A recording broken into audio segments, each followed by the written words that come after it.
नमस्कार दोस्तों, काफ़ी ज़्यादा क्यूरीज मुझे इंस्टाग्राम के ऊपर देखने को मिल रही हैं। क्वालिफिकेशन को लेकर काफ़ी सारे लोगों को डाउट है, चाहे वो इंडियन आर्मी की हो या फिर कोई और हमारे देश के अंदर गवर्नमेंट जॉब हो। तो गाइस आप सबको बताना चाहूँगा कि यहाँ पे आप सबके लिए मैं एक सीरीज शुरू करने जा रहा हूँ जिसके अंदर क्वालिफिकेशन और एज लिमिट को हम जाना करेंगे।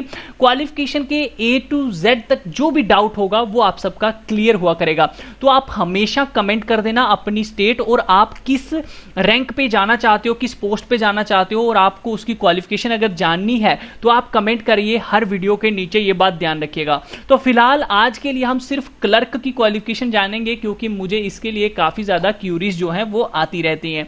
तो दोस्तों, Indian army clerk store keeper technical के लिए आखिर क्या क्वालिफिकेशन है, क्या एज लिमिट है? तो यहाँ पे आपको बता दूं कि एज लिमिट होती है 17.5 साल से लेके 23 सालों तक। क्या इसमें कोई रिलैक्सेशन मिलती है?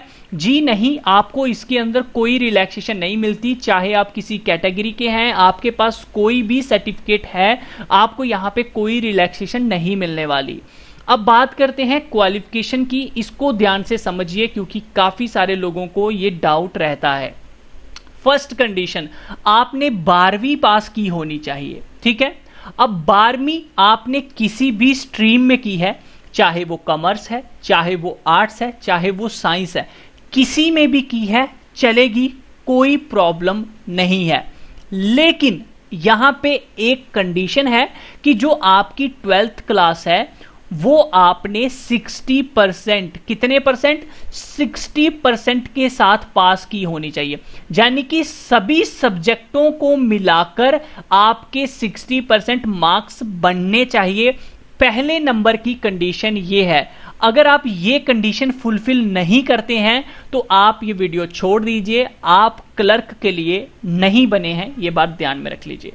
अब दूसरी कंडीशन, अगर आप ये फुलफिल कर लेते हैं तो सेकंड कंडीशन ये है कि आपके जितने भी सब्जेक्ट हैं, 3 हैं, 4 हैं, 5 हैं, जितने भी हैं, उन सब में 50% होने अनिवार्य हैं।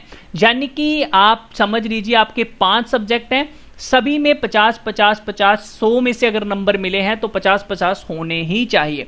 50% मार्क्स होने जरूरी हैं, ठीक है। यह है आपकी सेकंड कंडीशन। अगर ये फुलफिल नहीं होती तो आप यहां पे फेल हो जाएंगे। अब आती है थर्ड कंडीशन, उसको समझिए। थर्ड कंडीशन में ये कहते हैं कि आपने 12वीं के अंदर इंग्लिश जो है वो पढ़ी होनी चाहिए। क्या है? इंग्लिश जो है वो पढ़ी होनी चाहिए, अंग्रेजी आपने पढ़ी होनी चाहिए और आपके अंग्रेजी में फिर 50% मार्क्स होने चाहिए। वो तो पहले ही कंडीशन थी कि 50% तो होने चाहिए, अगर इंग्लिश पढ़ी है तो डेफिनेटली 50 तो आपको लेने ही पड़ेंगे। अब इसके साथ इन्होंने एक कंडीशन रख दी है, इन्होंने कहा है कि एक सब्जेक्ट और होना चाहिए। वो कौन सा होना चाहिए?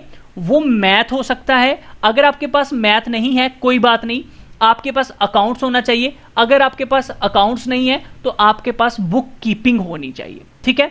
इन तीनों में से एक सब्जेक्ट होना चाहिए और इसमें भी आपके 50% होने चाहिए। देखिए, हर सब्जेक्ट में 50% तो अनिवार्य है, ये बात ध्यान रखिएगा, ठीक है। तो ये है आपकी 12वीं क्लास की कंडीशन जो इन्होंने बताई है। अब कुछ लोगों को यहां पे ये डाउट रहता है कि मेरे पास 10th की मार्कशीट नहीं है तो क्या मैं अप्लाई कर सकता हूं? गाइस, ऐसा हो ही नहीं सकता कि आपके पास 10th की मार्कशीट ना हो और आप 12th बेस पास हो गए हो।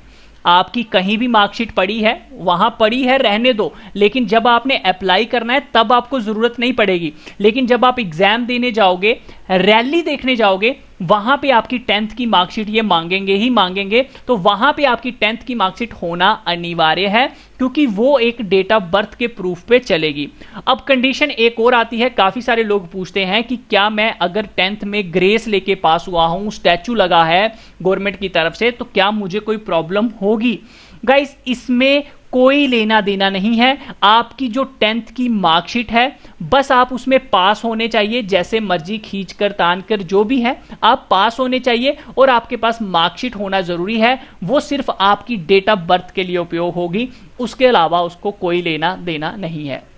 अब कंडीशन एक और कुछ लोगों के मन में आएगा कि अगर मैंने 10th किसी और बोर्ड से की है, 12th किसी और बोर्ड से की है तो चलेगी। गाइस देखिए, आपने 10th किसी भी बोर्ड से की है, कोई लेना देना नहीं है। आपने 12th किसी बोर्ड से की है, नहीं है। आपके पास 10th की मार्कशीट है, आपके पास 12th की मार्कशीट है, चलेगी। तो ये कंडीशन है। आई होप कि आपको क्लर्क की, स्टोर कीपर, टेक्निकल की क्वालिफिकेशन पता चल गई होगी। चल गई है तो वीडियो को लाइक कीजिए, शेयर कीजिए। और अप्लाई कैसे करते हैं, जल्दी से जल्दी आप लोग हमारी ये वाली वीडियो मैं आपको डिस्क्रिप्शन में समझ आया क्या .in के इस पेज का लिंक दे रहा हूं। इस पेज पे आइए और अप्लाई करने के लिए ये वीडियो देखिए। यहां पे अप्लाई का लिंक भी है। 2020-21 की नोटिफिकेशन पूरी आपको यहां पे मिल जाएगी, पूरे ऑल ओवर इंडिया की। बाकी जिन जिन स्टेट्स की अभी रैली चल रही है, राजस्थान वगैरह की आई है, तो यहां पे मैंने अपडेट कर दिया है। आप लोग यहां पे स्टेट पढ़िए, डिस्ट्रिक्ट पढ़िए, डेट पढ़िए और अप्लाई कर लीजिए नोटिफिकेशन को डाउनलोड करके, ठीक है। तो जैसे कि देखिए, उत्तर प्रदेश का अगर कोई जानना चाहता है कि मणिपुर, इताहा की भर्ती कब आती है, तो उनकी भर्ती जून जुलाई में आती है, ये बात ध्यान रखिएगा, ठीक है। तो मिलता हूं आपके साथ नेक्स्ट वीडियो में, तब तक के लिए अपना ख्याल रखिए। ये वीडियो कैसी लगी मुझे कमेंट करके जरूर बताइएगा, और कमेंट जरूर कीजिए आपकी स्टेट और आप किस पोस्ट के लिए जाना चाहते हैं। अब इसके बाद किसके ऊपर मैं वीडियो बनाऊं, कमेंट जरूर करिएगा। फिलहाल मैं जीडी ट्रेड्समैन की पोस्टें सीरीज वाइज लेकर आता रहूंगा। मिलता हूं नेक्स्ट वीडियो में, तब तक के लिए अपना ख्याल रखिए।